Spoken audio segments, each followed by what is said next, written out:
ओम श्री गणेशाय नमः। जय श्री मन्नारायण, जय आदिशक्ति माता। दोस्तों, आज हमारे साथ श्रवण करेंगे हनुमान जी की कथा। हनुमान जी को पंचमुखी क्यों कहा जाता है? लंका में महाबली मेघनाथ के साथ बड़ा ही भीषण युद्ध चला। अंततः मेघनाथ मारा गया। रावण, जो अब तक मंद में चूर था, राम सेना खास तौर पर लक्ष्मण का पराक्रम सुनकर थोड़ा तनाव में आया। रावण को खुद दुखी देखकर रावण की मां कैकेयी से उसके पाताल में बसे दो भाइयों अहिरावण और महिरावण की याद दिलाई। रावण को याद आया कि यह दोनों तो उसके बचपन के मित्र हैं। लंका का राजा बनने के बाद उनकी सुध ही नहीं रही थी। रावण यह भली प्रकार जानता था कि अहिरावण व महिरावण तंत्र मंत्र के महापंडित, जादू टोने के धनी और माँ कामाक्षी के परम भक्त हैं। रावण ने उन्हें बुला भेजा और कहा कि वह अपने छल बल कौशल से श्री राम व लक्ष्मण को सफाया कर दे। यह बात दूतों के जरिए विभीषण को पता लग गई। युद्ध में अहिरावण व महिरावण जैसे परम मायावी के शामिल होने से विभीषण चिंता में पड़ गए। विभीषण को लगा कि भगवान श्री राम और लक्ष्मण की सुरक्षा व्यवस्था और कड़ी करनी पड़ेगी। इसके लिए उन्हें सबसे बेहतर लगा कि इसका जिम्मा परमवीर हनुमान को सौंप दिया जाए। राम लक्ष्मण की कुटिल लंका में सुमेर पर्वत पर बनी थी। हनुमान जी ने भगवान श्री राम की कुटिया के चारों ओर एक सुरक्षा घेरा खींच दिया। कोई जादू टोना, तंत्र मंत्र का असर या मायावी राक्षस इसके भीतर नहीं घुस सकता था। अहिरावण और महिरावण श्री राम और लक्ष्मण को मारने उनकी कुटिया तक पहुँचे, पर इस सुरक्षा घेरे के आगे उनकी एक न चली, असफल रहे। ऐसे में उन्होंने एक चाल चली। महिरावण विभीषण का रूप धर कुटिया में घुस गया। रावण व लक्ष्मण पत्थर की सपाट शिलाओं पर गहरी नींद सो रहे थे। दोनों राक्षसों ने बिना आहट के शिला समेत दोनों भाइयों को उठा लिया और अपने निवास पाताल की ओर लेकर चल दिए। विभीषण लगातार सतर्क थे। उन्हें कुछ देर में ही पता चल गया कि कोई अनहोनी घट चुकी है। विभीषण को महिरावण पर शक था। उन्हें राम लक्ष्मण की जान की चिंता सताने लगी। विभीषण ने हनुमान को महिरावण के बारे में बताते हुए कहा कि वे उसका पीछा करें। लंका में अपने रूप में घूमना राम भक्त हनुमान के लिए ठीक न था, सो उन्होंने पक्षी का रूप धारण कर लिया और पक्षी का रूप में ही निकुंभला नगर पहुंच गए। निकुंभला नगरी में पक्षी रूप धरे हनुमान जी ने कबूतर और कबूतरी को आपस में बतियाते सुना। कबूतर कबूतरी से कह रहा था कि अब रावण की जीत पक्की है। अहिरावण व महिरावण राम लक्ष्मण को बलि चढ़ा देंगे, बस सारा युद्ध समाप्त। कबूतर की बातों से ही बजरंगबली को पता चला कि दोनों राक्षस राम लक्ष्मण को सोते में ही उठाकर कामाक्षी देवी को बलि चढ़ाने पाताल लोक ले गए हैं। हनुमान जी वायु वेग से रसातल की ओर बढ़े और तुरंत वहां पहुंच गए। हनुमान जी को रसातल के प्रवेश द्वार पर एक अद्भुत पहरेदार मिला। इसका आधा शरीर बानर का और आधा मछली का था। उसने हनुमान जी को पाताल में प्रवेश से रोक दिया। द्वारपाल हनुमान जी से बोला कि मुझको परास्त किए बिना तुम्हारा भीतर जाना असंभव है। दोनों में लड़ाई ठन गई। हनुमान जी की आशा के विपरीत यह बड़ा ही बलशाली और कुशल योद्धा निकला। दोनों ही बड़े बलशाली थे। दोनों में बहुत भयंकर युद्ध हुआ, परंतु वह बजरंगबली के आगे ना टिक सका। आखिरकार हनुमान जी ने उसे हरा तो दिया, पर उस द्वारपाल की प्रशंसा करने से रह नहीं सके। हनुमान जी ने उस वीर से पूछा कि हे वीर, तुम अपना परिचय दो, तुम्हारा स्वरूप भी कुछ ऐसा है कि उससे कौतूहल हो रहा है। उस वीर ने उत्तर दिया, मैं हनुमान का पुत्र हूँ और एक मछली से पैदा हुआ हूँ। मेरा नाम है मकरध्वज। हनुमान जी ने यह सुना तो आश्चर्य में पड़ गए। वह वीर की बात सुनने लगे। मकरध्वज ने कहा, लंका दहन के बाद हनुमान जी समुद्र में अपनी अग्नि शांत करने पहुंचे। उनके शरीर से पसीने के रूप में तेज गिरा। उस समय मेरी माँ ने आहार के लिए मुख खोला था। वह तेज मेरी माता ने अपने मुख में ले लिया और गर्भवती हो गई। उसी से मेरा जन्म हुआ। हनुमान जी ने जब यह सुना तो मकरध्वज को बताया कि वह ही हनुमान है। मकरध्वज ने हनुमान जी के चरण स्पर्श किए और हनुमान जी ने भी अपने बेटे को गले लगा लिया और वहां आने का पूरा कारण बताया। उन्होंने अपने पुत्र से कहा कि आपने पिता के स्वामी की रक्षा में सहायता करो। मकरध्वज ने हनुमान जी को बताया कि कुछ ही देर में राक्षस बलि के लिए आने वाले हैं। बेहतर होगा कि आप रूप बदलकर कामाक्षी के मंदिर में जाकर बैठ जाएं। उसको सारी पूजा झरोखे से करने को कहें। हनुमान जी ने पहले तो मधुमक्खी का वेश धरा और माँ कामाक्षी के मंदिर में घुस गए। हनुमान जी ने माँ कामाक्षी को नमस्कार कर सफलता की कामना की और फिर पूछा, हे माँ, क्या आप वास्तव में श्री राम जी और लक्ष्मण जी के बलि चाहती हैं? हनुमान जी के इस प्रश्न पर माँ कामाक्षी ने उत्तर दिया कि नहीं, मैं तो दुष्ट अहिरावण व महिरावण की बलि चाहती हूँ। यह दोनों मेरे भक्त तो हैं पर अधर्मी और अत्याचारी भी हैं। आप अपने प्रयत्न करो, सफल रहोगे। मंदिर में 5 दीप जल रहे थे। अलग अलग दिशाओं और स्थान पर माँ ने कहा, यह दीप अहिरावण ने मेरी प्रसन्नता के लिए जलाए हैं। जिस दिन ये एक साथ बुझा दिए जा सकेंगे उसका अंत सुनिश्चित हो सकेगा। इस बीच गाजे बाजे का शोर सुनाई पड़ने लगा। अहिरावण महिरावण बलि चढ़ाने के लिए आ रहे थे। हनुमान जी ने अब माँ कामाक्षी का रूप धरा। जब मैं अहिरावण और महिरावण मंदिर में प्रवेश करने ही वाले थे कि हनुमान जी का महिला स्वर गूंजा। हनुमान जी बोले, मैं कामाक्षी देवी हूँ और आज मेरी पूजा झरोखे से करो। झरोखे से पूजा आरंभ हुई। ढेर सारा चढ़ावा माँ कामाक्षी के झरोखे से चढ़ाया जाने लगा। अंत में बंधक बलि के रूप में राम लक्ष्मण को भी उसी से डाला गया। दोनों बंधन में बेहोश थे। हनुमान जी ने तुरंत बंधे बंधन मुक्त किया। अब पाताल लोक से निकलने की बारी थी, पर उससे पहले माँ कामाक्षी के सामने अहिरावण महिरावण की बलि देकर उनकी इच्छा पूरी करना और दोनों राक्षसों को उनके किए की सजा देना शेष था। अब हनुमान जी ने मकरध्वज को कहा कि वह अचेत अवस्था में लेटे हुए भगवान राम और लक्ष्मण को खास ख्याल रखें और उसके साथ मिलकर दोनों राक्षसों के खिलाफ युद्ध छेड़ दिया। पर यह युद्ध आसान नहीं था। अहिरावण और महिरावण बड़ी मुश्किल में मरते तो फिर पांच के रूप में जिंदा हो जाते। इस विकट स्थिति में मकरध्वज ने बताया कि अहिरावण की एक पत्नी नागकन्या है। अहिरावण उससे बलात्कार लाया है। वह उसे पसंद नहीं करती पर मन मार के उसके साथ है। वह अहिरावण के राज जानती होगी। उससे उसकी मौत का उपाय पूछा जाए। आप उसके पास जाएं और सहायता मांगे।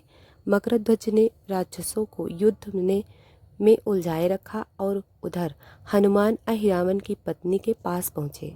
नागकन्या ने उन्होंने कहा कि यदि तुम अहिरावण के मृत्यु का भेद बता दो तो हम उसे मारकर तुम्हें उसके चंगुल से मुक्त दिला देंगे। अहिरावण की पत्नी ने कहा, मेरा नाम चित्रसेना है। मैं भगवान विष्णु की भक्त हूँ। मेरे रूप पर अहिरावण मर मिटा और मेरा अपहरण कर यहाँ कैद किए हुए हैं, पर मैं उसे नहीं चाहती। लेकिन मैं अहिरावण का भेद तभी बताऊंगी जब मेरी इच्छा पूरी की जाएगी।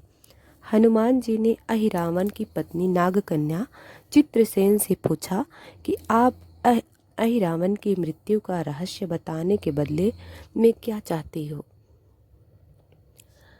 आप मुझसे अपनी शर्त बताएं, मैं उसे जरूर मानूंगा।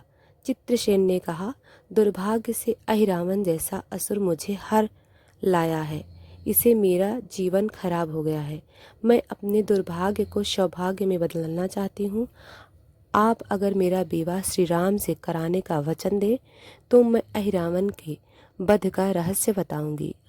हनुमान जी सोच में पड़ गए।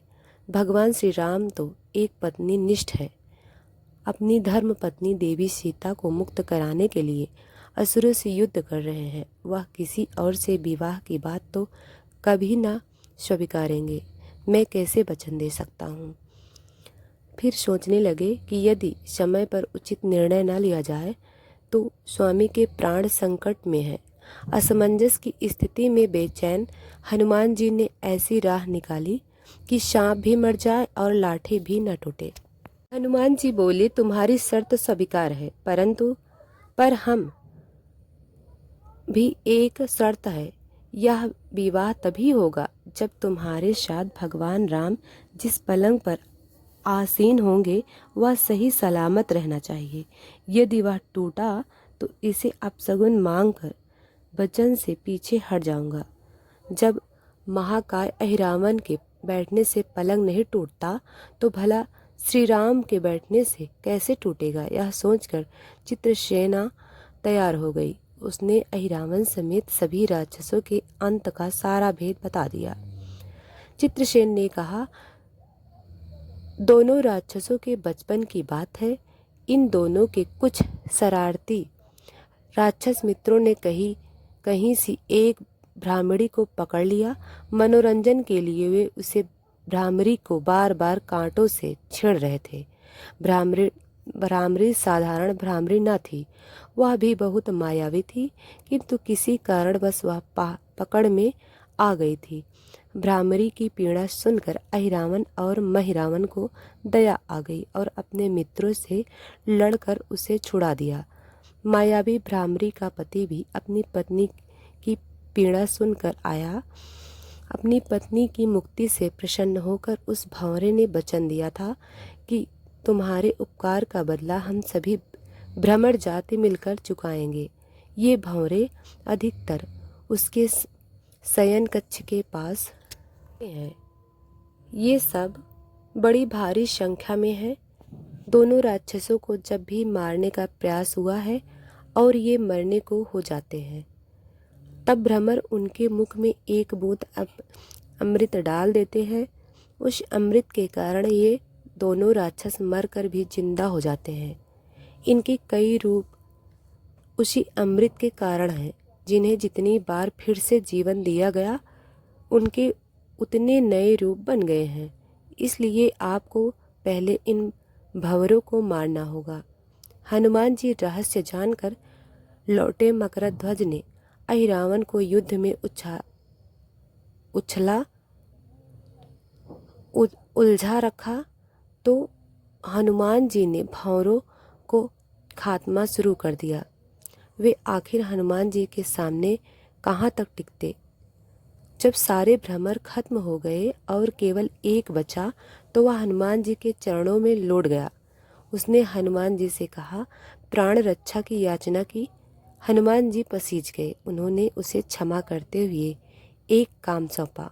हनुमान जी बोले, मैं तुम्हें प्राण दान देता हूँ, पर इस शर्त पर कि तुम यहाँ से तुरंत चले जाओगे और अहिरावण की पत्नी के पलंग की पार्टी में घुस जल्दी से जल्दी उसे पूरी तरह खोखला बना दोगे। भंवरा तत्काल चित्रसेना के पलंग की पार्टी में घुसने के लिए प्रस्थान कर गया। इधर अहिरावण और महिरावण को अपने चमत्कार से लुप्त होने से बहुत अचरज हुआ, पर उन्होंने मायावी युद्ध जारी रखा। भ्रमरों को हनुमान जी ने समाप्त कर दिया।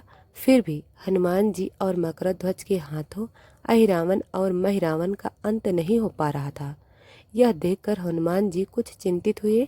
फिर उन्हें कामाक्षी देवी का वचन याद आया। देवी ने बताया था कि अहिरावण की सिद्धि है कि जब पांचों दीपक एक साथ बुझेंगे तभी वे नए नए रूप धारण करने में असमर्थ होंगे, तब उनका वध हो सकेगा। हनुमान जी ने तत्काल पंचमुखी रूप धारण कर लिया। उत्तर दिशा में 12 मुख, दक्षिण दिशा में नरसिंह मुख, पश्चिम में गरुड़ मुख, आकाश की ओर हयग्रीव मुख एवं पूर्व दिशा में हनुमान मुख। इसके बाद हनुमान जी ने अपने पांचों मुख द्वार एक साथ पांचों दीपक बुझा दिए। अब उनके बार बार पैदा होने और लंबे समय तक जिंदा रहने की सारी आकांक्षाएं समाप्त हो गईं। हनुमान जी ने और मकरध्वज के हाथों शीघ्र ही दोनों राक्षसों मारे गए। इसके बाद उन्होंने श्री राम और लक्ष्मण जी की मूर्छा दूर करने के उपाय किए। दोनों भाई होश में आ गए। चित्रसेना भी वहां आ गई। हनुमान जी ने कहा था, प्रभु अब आप अहिरावण और महिरावण के छल और बंधन से मुक्त हुए, पर इसके लिए हमें इस नाग कन्या की सहायता लेनी पड़ी थी। अहिरावण इसे बलपूर्वक उठा लाया था।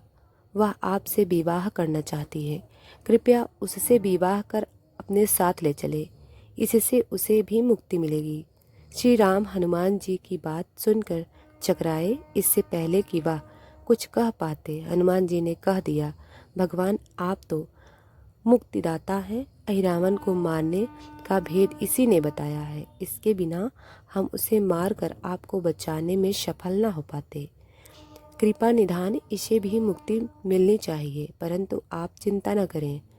हम सबका जीवन बचाने वाले के प्रति बस इतना कीजिए कि आप बस इस पलंग पर बैठ जाइए, बाकी का काम मैं संपन्न करवाता हूँ। हनुमान जी इतनी तेजी से सारे कार्य कराते जा रहे थे कि इससे श्री राम जी और लक्ष्मण जी दोनों चिंता में पड़ गए। वह कोई कदम उठाते कि तब तक हनुमान जी ने भगवान श्री राम की बाँह पकड़ ली। हनुमान जी ने भावा वेश में प्रभु श्री राम की बाँह पकड़कर चित्रसेना के उस सजे धजे विशाल पलंग पर बैठा दिया। श्री राम कुछ समझ पाते कि तभी पलंग की खोखली पाटी चरमराकर टूट गई। पलंग धराशायी हो गया। चित्रसेन भी जमीन पर आ गिरी। हनुमान जी हंस पड़े और फिर चित्रसेना से बोले, अब तुम्हारी शर्त तो पूरी हुई नहीं, इसलिए यह विवाह नहीं हो सकता। तुम मुक्त हो और हम तुम्हें तुम्हारे लोक भेजने का प्रबंध करते हैं। चित्रसेना समझ गई कि उसके साथ छल हुआ है। उसने कहा कि उसके साथ छल हुआ है। मर्यादा पुरुषोत्तम के सेवक उनके सामने किसी के साथ छल करे, यह तो बहुत अनुचित है। मैं हनुमान को श्राप दूंगी। चित्रसेना हनुमान जी को श्राप देने जा रही थी कि श्री राम का सम्मोहन भंग हुआ। वह इस पूरे नाटक को समझ गए। उन्होंने चित्रसेना को समझाया, मैंने एक पत्नी धर्म से बंधे होने का संकल्प लिया है, इसलिए हनुमान जी को यह करना पड़ा। उन्हें क्षमा कर दो। क्रुद्ध चित्रसेना तो उनसे विवाह की जिद पकड़े बैठी थी। श्री राम ने कहा, मैं जब द्वापर में श्री कृष्ण अवतार लूँगा तब तुम्हें सत्यभामा के रूप में अपनी पटरानी बनाऊंगा। इससे वह मान गई। हनुमान जी ने चित्रसेना को उसके पिता के पास पहुंचा दिया। चित्रसेना को प्रभु ने अगले जन्म में पत्नी बनाने का वरदान दिया था। भगवान विष्णु की पत्नी बनने की चाह में उसने स्वयं को अग्नि में भस्म कर लिया। श्री राम और लक्ष्मण, मकरध्वज और हनुमान जी सहित वापस लंका में सुमेरु पर्वत पर लौट आए। जय पंचमुखी हनुमान जी। दोस्तों, अगर वीडियो पसंद आए तो लाइक और सब्सक्राइब करें।